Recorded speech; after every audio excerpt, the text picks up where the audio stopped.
क्या भारत में लोकतंत्र खतरे में है?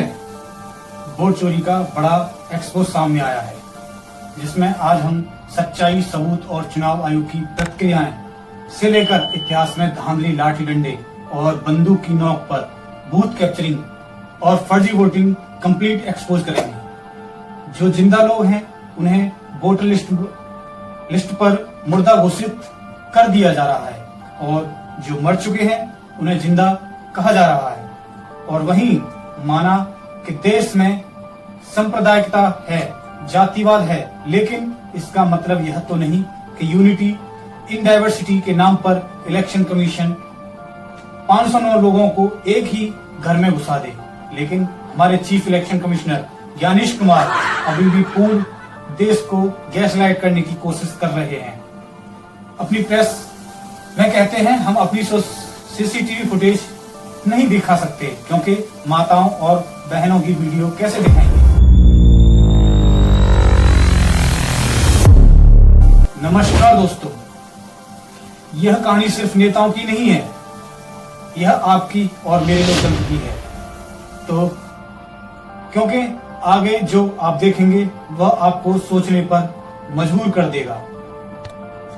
2025 7 अगस्त राहुल गांधी ने दिल्ली में एक प्रेस कॉन्फ्रेंस करके चुनाव आयोग पर वोटर लिस्ट में गड़बड़ी करने का आरोप लगाया।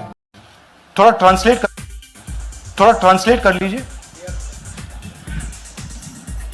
मेरे नाम पे 12 लोगों का नाम डिलीट किया गया है, हालांकि मुझे मालूम नहीं। मैं कभी किसी को मैसेज भेजा भी नहीं, मैं बुलाया भी नहीं। ये बबीता आके पूछने से पता चला कि मैंने मेरे फ़ोन से ऐसा मैसेज दिया, लेकिन असल में मैंने किसी को भी मैसेज नहीं किया। आप कुछ कहेंगे? नहीं, ठीक है, थैंक यू। सर, मेरा आपसे सवाल ये है कि जब आप कह रहे हैं कि ज्ञानेश कुमार जो चीफ इलेक्शन कमिश्नर है उन्हें पता है ये कौन सा है, हाँ, और ये पॉलिटिकल फायदा जरूर किसी को हो रहा है। आप कह रहे हैं कांग्रेस के बूथ के ऊपर ही सारे वोट्स रिलीज किए जा रहे हैं, तो वो कौन लोग आपके हिसाब से हैं जिनको ये फायदा पहुंच रहा है, पहला। और दूसरा ये आपने एक हफ्ते का समय दिया है, जब आपने एक हफ्ते का समय दिया तो क्या एक हफ्ते बाद आप इसको आगे कैसे इनिशिएट करेंगे? क्या आप लोग कोर्ट का रास्ता अपनाएंगे या और कोई हायर एजेंसी से इस बात की डिमांड करेंगे? क्योंकि ऑर्गेनाइज तरीके से क्राइम दिखाई दे रहा है जो आप बता रहे हैं। अगर आपकी बात के ऊपर जाए, देखिए, फ्रेंकली ये जो मैं यहां कर रहा हूं ये मेरा काम नहीं है। मेरा काम डेमोक्रेटिक सिस्टम में पार्टिसिपेट करने का है। मेरा काम डेमोक्रेटिक सिस्टम की रक्षा करने का नहीं है।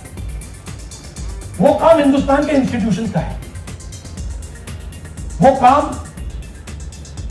वो नहीं कर रहे हैं, इसलिए मैं कर रहा हूं।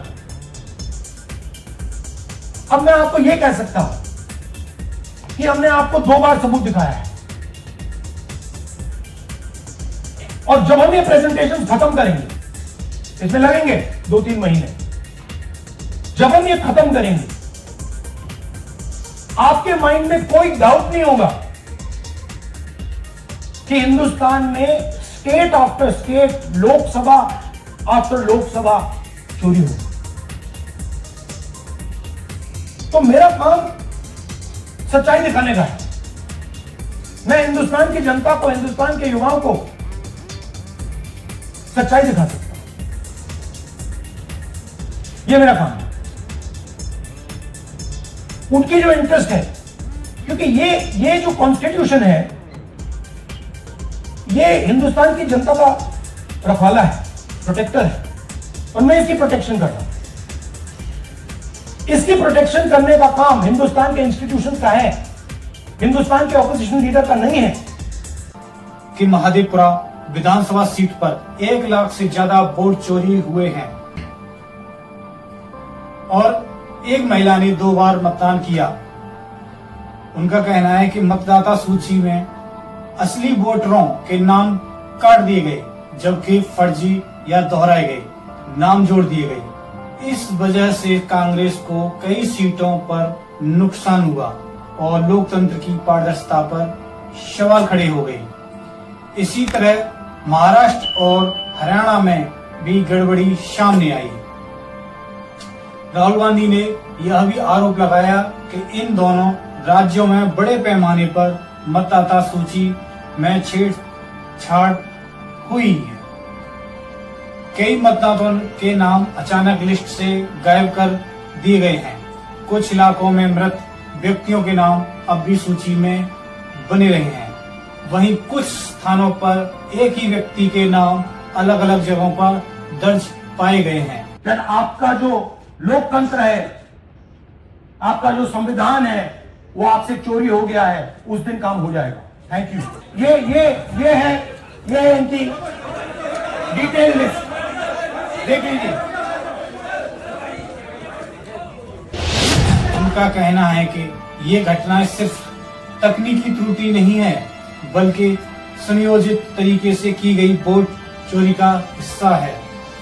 चुनाव आयोग ने साफ कहा, ऐसे आरोप हलफनामे और ठोस सबूत के बिना बेबुनियाद हैं।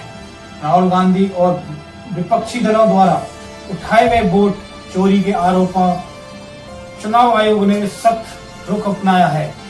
आयोग का कहना है कि अब तक विपक्ष की ओर से जो भी जानकारी या दस्तावेज पेश किए वे कानूनी रूप से प्रमाणित नहीं है और उन पर भरोसा नहीं किया जा सकता।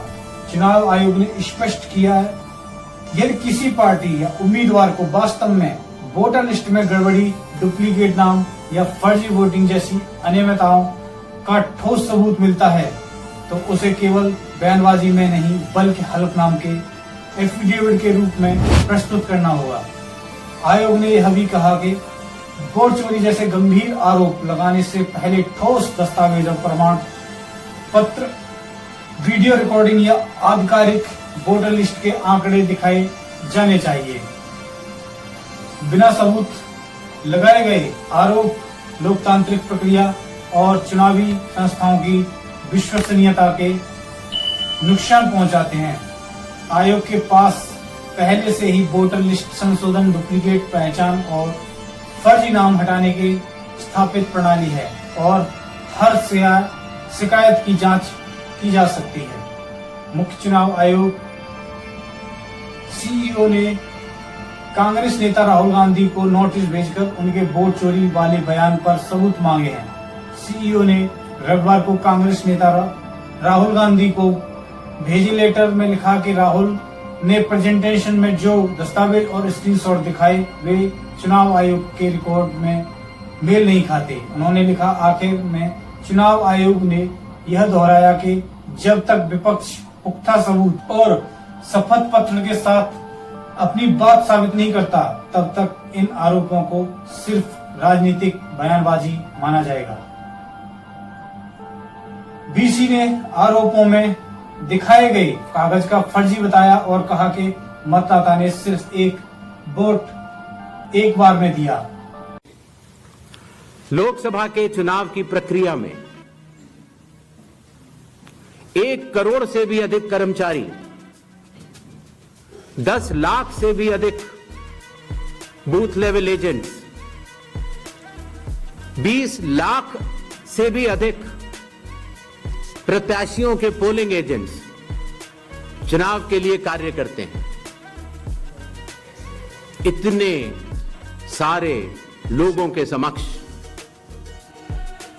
इतनी पारदर्शी प्रक्रिया में क्या कोई भी मतदाता वोट की चोरी कर सकता है? कुछ मतदाताओं द्वारा दोहरे मतदान के आरोप लगाए गए। सबूत मांगने पर जवाब नहीं मिला। ऐसे मिथ्या आरोपों से न तो चुनाव आयोग डरता है और न ही कोई मतदाता। जब चुनाव आयोग के कंधे पर बंदूक रखकर भारत के मतदाताओं को निशाना बनाकर राजनीति की जा रही हो, तो आज चुनाव आयोग सबको स्पष्ट करना चाहता है कि चुनाव आयोग निडरता के साथ सभी गरीब, अमीर, बुजुर्ग, महिला, युवा सहित सभी वर्गों और सभी धर्मों के मतदाताओं के साथ बिना किसी भेदभाव के चट्टान की तरह खड़ा था, खड़ा है और खड़ा रहेगा। जय हिंद, जय भारत। जब यह प्रक्रिया 45 दिन समाप्त हो जाते हैं, उसके बाद इस तरह के निराधार आरोप लगाना, चाहे वो केरल हो, चाहे वो कर्नाटक हो, चाहे वो बिहार हो, जब 45 दिन चुनाव के बाद पूर्ण हो चुके हैं और किसी भी दल को, किसी भी कैंडिडेट को कोई भी गलती नजर नहीं आई, तो आज इतने दिनों के बाद इस तरह के निराधार आरोप लगाना, उनका उद्देश्य क्या है, ये सारे मतदाता और देश की जनता पूरा समझती है। जहां तक स्पेशल इंटेंसिव रिवीजन की जरूरत क्यों पड़ी और स्पेशल इंटेंसिव रिवीजन में और नॉर्मल जो रिवीजन हर साल होता है, दोनों में क्या फर्क, ये बहुत अहम सवाल है। पिछले 20 सालों में हर साल रिवीजन होता रहा। राहुल गांधी द्वारा उठाए गए सबसे चर्चित उदाहरणों में से था 70 वर्षीय महिला का मामला। राहुल गांधी ने दावा किया कि इस महिला ने चुनाव में 2 बार वोट डाला और इसका प्रमाण उन्होंने एक कागज के रूप में प्रेस कॉन्फ्रेंस में दिखाया। One lady called Godabai, someone created fake logins, deleted 12 voters, attempted to delete because then this was stopped. Godabai, of course, has no idea. Can you show us what Godabai has to say about this? Election time ಈಗ ನಾ ಅರ್ಜಿ ಹಾಕಿಲ್ಲ, ನನಗೆ ಅದಕ್ಕೆ ಸಂಬಂಧ ಇಲ್ಲ, ಅದು ಯಾರು ಹೊಟ್ಟಿ ಕಿಚ್ಚಿಗೆ ಯಾರು ಏನ ಹಾಕ್ಯಾರ ಅನ್ನೋದು ನನಗೆ ಗೊತ್ತಾಗಿಲ್ಲ. So she has no idea. These were the cell phone numbers that were used to delete these people. These are not from Karnataka. These numbers are from different states. You can see here.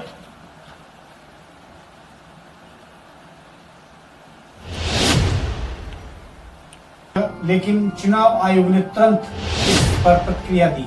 आयोग ने कहा कि राहुल गांधी की ओर से दिखाया गया कागज चुनाव आयोग का आधिकारिक दस्तावेज नहीं है। उसमें लगाए गए टिक मार्क और हस्ताक्षर भी किसी अधिकृत चुनाव अधिकारी द्वारा जारी नहीं किए गए हैं। आयोग की अपनी जांच में पाया गया कि संबंधित मतदाता ने वास्तव में सिर्फ एक वोट ही वोट डाला और दोहरी वोटिंग का दावा पूरी तरह से गलत। चुनाव आयोग ने इस घटना को उदाहरण बनाकर यह भी कहा कि आधा अधूरा या झूठा दस्तावेज दिखाकर जनता को गुमराह करना लोकतांत्रिक प्रक्रिया के भीतर के लिए खतरनाक है।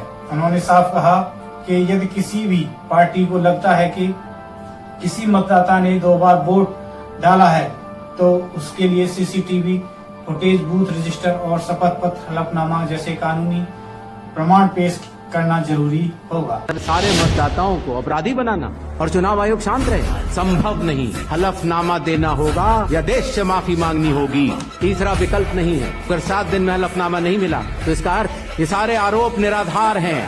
तो हमारी डिमांड है, ज्ञानेश कुमार जी, आप अपना काम कीजिए। आपने ओथ लिया है, आप हिंदुस्तान की चीफ इलेक्शन कमिश्नर हैं। आपसे कर्नाटक की सीआईडी सबूत मांग रही है। आप कर्नाटक की सीआईडी को ये सबूत 1 सप्ताह के अंदर दे दीजिए, नहीं तो पूरा हिंदुस्तान के सारे युवा इस बात को एक्सेप्ट करेंगे कि आप हिंदुस्तान के संविधान की हत्या में शामिल हो, हिंदुस्तान के संविधान की रक्षा नहीं कर रहे हो और वोट चोर।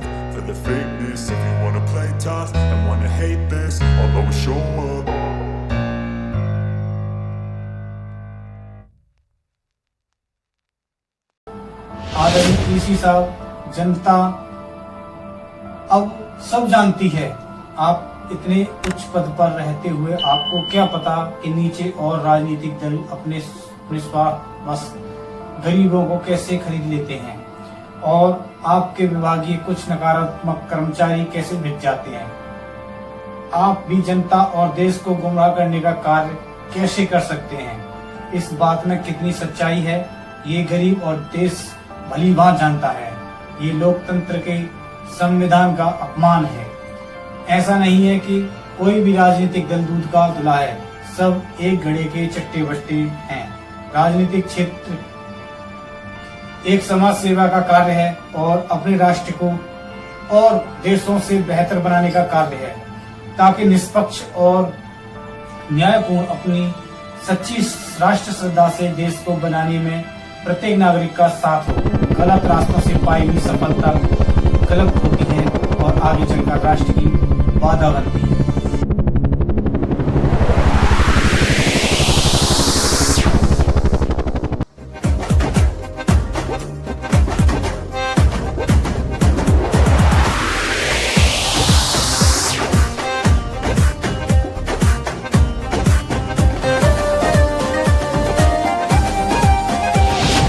भारत में पहले भी चुनाव धांधली के आरोप लगे हैं। बूथ कैप्चरिंग और फर्जी वोटिंग का लंबा इतिहास रहा है। आजादी के बाद देश में लोकसभा के चुनावी पहली बार 1991 में हुए थे, जिसमें जीत दर्ज कर जवाहरलाल नेहरू ने देश के पहले पीएम बने थे। 5 साल तक चली इस सरकार के बाद दोबारा 1957 में आम चुनाव हुए। 24 फरवरी 1957 से शुरू हुआ ये चुनाव 9 जून 1957 को संपन्न हुआ। ये चुनाव देश के पहले मुख्य चुनाव आयुक्त सुकुमार सेन की निगरानी में कराया गया था, जिसमें हिंसा भी हुई और देश में पहली बार बूथ कैप्चरिंग की गई, जिसने पूरे देश की सियासत को हिलाकर रख दिया था। अब बात करते हैं इस चुनाव में हुए बूथ कैप्चरिंग। 10 साल पहले आजाद हुए एक देश के लोगों ने पहली बार देखा और करीब से जाना कि बूथ कैप्चरिंग कैसे होती है। जिला था बेगूसराय और साल था 1957। अपराध, माफिया राज और गुंडागर्दी का बेगूसराय जिला मुख्यालय से करीब 4 मील की दूरी पर स्थित रचियाई इलाका है। जब दूसरे पक्ष के लोगों ने इसका विरोध किया तो मारपीट शुरू हो गई। इसी दौरान मौके का फायदा उठाकर एक पक्ष पोलिंग बूथ में घुसकर फर्जी मतदान करने लगा। बताया जाता है कि ये लोग तत्कालीन कांग्रेस उम्मीदवार सलीम प्रसाद के समर्थक थे। जब बवाल बढ़ा तो हमला करने वाले दबंगों ने बैलेट बॉक्स को उठाकर कुएं में फेंक दिया था। इस घटना की जानकारी अगले दिन लोगों को पता चली, जिसके बाद पूरे देश में इसकी चर्चा शुरू हो गई। यहीं से बूथ कैप्चरिंग की शुरुआत हुई, जो आगे चलकर एक विकट समस्या के तौर पर चुनाव आयोग के सामने खड़ी हुई थी। अब सवाल उठता है कि आखिर इस बूथ कैप्चरिंग के पीछे किसका हाथ था, जिसने पूरे देश में तहलका मचा दिया था। तो स्थानीय लोगों का कहना है कि कांग्रेस नेता सरयू प्रसाद के उस दौर के माफिया कामदेव सिंह के साथ अच्छे संबंध थे और कामदेव की इशारे पर ही सरयू प्रसाद ने बूथ कैप्चरिंग करवाई थी। चुनावी धांधली के पुराने उदाहरण। पहली बूथ कैप्चरिंग बिहार रचियाई मैथानी 1957 आम चुनाव के दौरान बिहार के बेगूसराय जिले की रचियाई मैथानी विधानसभा क्षेत्र में पहली दर्ज बूथ कैप्चरिंग की घटना हुई थी। उस समय पार्टी समर्थक गुटों ने हथियार और गुंडे भेजकर मतदान बूथ पर कब्जा कर लिया, मतपत्रों पर दबाव डाला और कई मतों को प्रभावित किया। राजनीतिक मामला स्टेट ऑफ उत्तर प्रदेश के राजनारायण ने 1971 के चुनाव में इंदिरा गांधी पर चुनावी दुरुपयोग इलेक्ट्रॉल का आरोप लगाया, जिसमें सरकारी मशीनरी का दुरुपयोग शामिल था। 12 जून 1957 को इलाहाबाद हाई कोर्ट ने फैसला सुनाया कि इंदिरा गांधी ने सरकारी संसाधनों का प्रयोग किया था और उनका चुनाव अवैधानिक असंवैधानिक माना गया। उनका निर्वाचन रद्द कर दिया गया और उन्हें अगले 6 वर्ष तक चुनाव लड़ने से प्रतिबंधित किया गया। पंजाब पंचायत चुनाव में बूथ कैप्चरिंग की घटनाएं दिसंबर 2018 में पंजाब के ग्रामीण इलाकों में पंचायत चुनावों के दौरान बूथ कैप्चरिंग मतदान केंद्रों पर जबरदस्ती प्रवेश करने, मतपत्रों को फाड़ने या हटाने के जैसे आरोप लगे। उदाहरण के लिए फिरोजपुर और कपूरथला जिलों में बूथों पर आपराधिक रूप से हस्तक्षेप की घटनाएं रिपोर्ट हुई थी। नूंह हरियाणा इंद्री विलेज 2016 ग्राम पंचायत चुनाव। नूंह जिले के इंद्री गांव में ग्राम पंचायत चुनाव के दौरान बूथ कैप्चरिंग की घटना हुई। बाद में अदालत ने इस घटना के दोषियों को सजा सुनाई। 2022 में इस मामले में 10 लोगों को 10 वर्षों की कठोर कारावास की सजा हुई थी, क्योंकि उन्होंने मतदान प्रक्रिया बाधित की थी। बूथ कैप्चरिंग जैसे चुनावी अपराध भारत में शुरू से ही होते रहे हैं, खासकर ग्रामीण इलाकों में जहां दबंग राजनीतिक गुटों का प्रभाव अधिक होता है। समय समय पर सरकारों, अदालतों और चुनाव आयोग ने ऐसा पाया कि सरकारी मशीनरी का गलत इस्तेमाल हुआ है या मतदाता सूची में गड़बड़ी हुई है। कुछ मामलों में दोषी पाए गए और कानूनी कार्रवाई, जैसे नूंह इंद्री का गांव का मामला, लेकिन कई दावे ऐसे भी हैं जिन्हें आधिकारिक तौर पर सिद्ध नहीं किया गया। क्या ये सिर्फ डेटा एंट्री की गड़बड़ी है या फिर योजनाबद्ध साजिश? यही सबसे बड़ा सवाल है। त्रुटियां इस प्रकार से data entry mistakes, voter update करते समय कर्मचारियों द्वारा गलती होना आम बात है। बर्तनी उम्र का गलत दर्ज होना या पता गलत चढ़ जाना। डुप्लीकेट रिकॉर्ड्स, जब कोई मतदाता एक शहर से दूसरे शहर शिफ्ट होता है और नया पंजीकरण करता है तो कभी कभी पुराना नाम हटाने में देर हो जाती है। इससे डुप्लीकेट नाम दिख सकते हैं। टेक्निकल गड़बड़ी, ऑनलाइन फॉर्म 6 या अन्य पंजीकरण फॉर्म की प्रक्रिया में सॉफ्टवेयर या सर्वर एरर से रिकॉर्ड दोहराए जा सकते हैं। ग्रामीण शहरी ट्रांजिशन, कई लोग गांव में शहर या राज्य बदलते हैं, जिससे पुराने पते से नाम हटाने में देरी हो जाती है। संभावित साजिश, कॉन्सिक्वेंसी, बूथ कैप्चरिंग का इतिहास। भारत में पहले से दर्ज घटनाएं 1957, बिहार 1918, पंजाब पंचायत चुनाव बताती है कि चुनाव में बूथों पर कब्जा और फर्जी वोटिंग एक वास्तविक खतरा रहा है। जानबूझकर नाम हटाना, आरोप यह भी लगते हैं कि कुछ समुदायों या विरोधी दल के समर्थकों के नाम जानबूझकर मतदाता सूची से नाम हटाए जाते हैं ताकि उनका वोट न पड़े। फर्जी नाम जोड़ना, कुछ मामलों में मृत व्यक्तियों या बाहर रह रहे लोगों के नाम वोटर लिस्ट से बने रहते हैं, जिनका इस्तेमाल फर्जी वोटिंग के लिए किया जा सकता है। राजनीतिक दबाव, स्थानीय स्तर पर सत्ताधारी दल के नेताओं पर यह आरोप लगता है कि वह निर्वाचन कर्मियों पर दबाव डालकर अपने पक्ष में मतदाता सूची में हेरफेर करवाते हैं। तथ्यात्मक निष्कर्ष, चुनाव आयोग अक्सर कहता है कि अधिकांश मामलों में यह प्रशासनिक त्रुटियां और सिस्टम की सीमाएं होती हैं, लेकिन विपक्ष और कुछ स्वतंत्र रिपोर्ट्स मानती हैं कि इन गड़बड़ियों का राजनीतिक फायदा उठाया जाता है।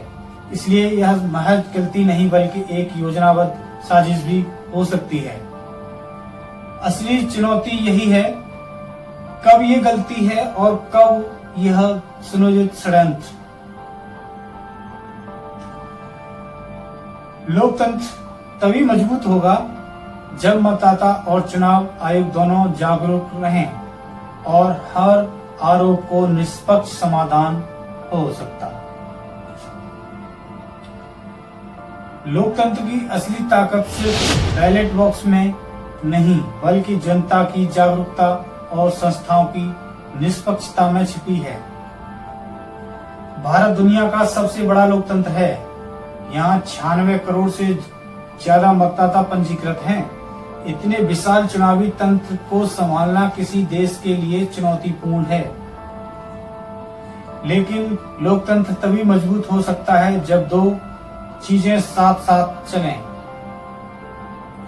पहली, मतदाता की जागरूकता और दूसरी, चुनाव आयोग की निष्पक्षता।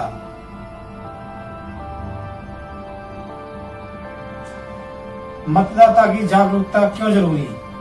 हर नागरिक को अपने नाम की पुष्टि करनी चाहिए कि वह सही मतदाता सूची में दर्ज है या नहीं। अगर कोई त्रुटि है तो फॉर्म 6, 7, फॉर्म 8 जैसे कानून साधनों से उसे सुधारवाना चाहिए। फर्जी खबरों और अफवाहों से बचना और सच्चाई की पुष्टि करना हर नागरिक की जिम्मेदारी है। चुनाव आयोग की भूमिका। चुनाव आयोग को यह सुनिश्चित करना होता है कि प्रत्येक मतदाता को वोट सुरक्षित और हर वोट बराबर महत्व वाला हो। जब भी गड़बड़ी या आरोप सामने आते हैं, आरोप को पारदर्शिता दिखानी चाहिए और ठोस जांच कर समाधान देना चाहिए। नई तकनीकें जैसे VVPAT, voter verified paper audit trial, EVM ceiling और वेबकास्टिंग का प्रयोग लोकतंत्र को और भरोसेमंद बना सकता है। निष्पक्ष समाधान ही लोकतंत्र की आत्मा। अगर आरोप लगते हैं और जांच निष्पक्ष तो जनता को भरोसा कमजोर पड़ता है, लेकिन अगर यह आरोप का समय और सबूतों के आधार पर समाधान होता है तो लोकतंत्र और भी मजबूत बनता है। आप अपनी वोट लिस्ट चेक करें, गलतियां पाएं तो शिकायत करें और पारदर्शिता की मांग करें। लोकतंत्र की नींव आपकी एक एक वोट पर टिकी है, लेकिन कई बार क्या है कि मतदाता सूची में गलतियां रह जाती हैं, जैसे नाम की वर्तनी बिगड़ना, उम्र या पता गलत होना या कभी कभी पूरा नाम ही हट जाना। ऐसे में सबसे पहले जिम्मेदारी आपकी है कि आप अपनी वोटर लिस्ट चेक करें। वोटर लिस्ट ऑनलाइन चेक करने के लिए चुनाव आयोग की आधिकारिक वेबसाइट www.nvsp.in या वोटर हेल्पलाइन ऐप का इस्तेमाल कर सकते हैं। आप अपने नाम, पिता पति का नाम, जन्म तिथि या एपिक नंबर डालकर तुरंत पता कर सकते हैं कि आपका चुनाव नाम सूची में सही दर्ज है या नहीं। अगर कोई गलती नजर आती है तो घबराइए मत, इसे सुधारने के लिए कानूनी प्रक्रिया मौजूद है। फॉर्म 6 नया नाम जोड़ने के लिए, फॉर्म 7 नाम हटाने के लिए, जैसे मृत व्यक्ति का नाम हटवाना हो, फॉर्म नंबर 8 नाम, पता, उम्र या अन्य डिटेल सुधारने के लिए। ये सभी फॉर्म ऑनलाइन भरे जा सकते हैं या अपने नजदीकी चुनाव कार्यालय इलेक्टोरल रजिस्ट्रेशन ऑफिस में जाकर भी जमा किए जा सकते हैं।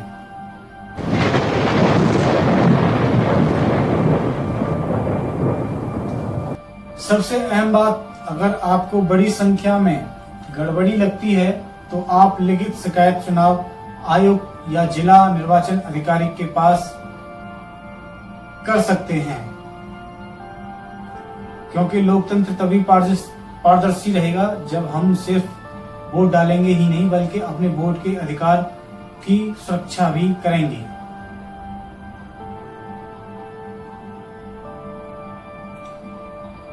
याद रखिए, आपका एक कदम, आपकी एक शिकायत और आपकी पारदर्शिता ही की मांग ही लोकतंत्र को मजबूत बनाएगी।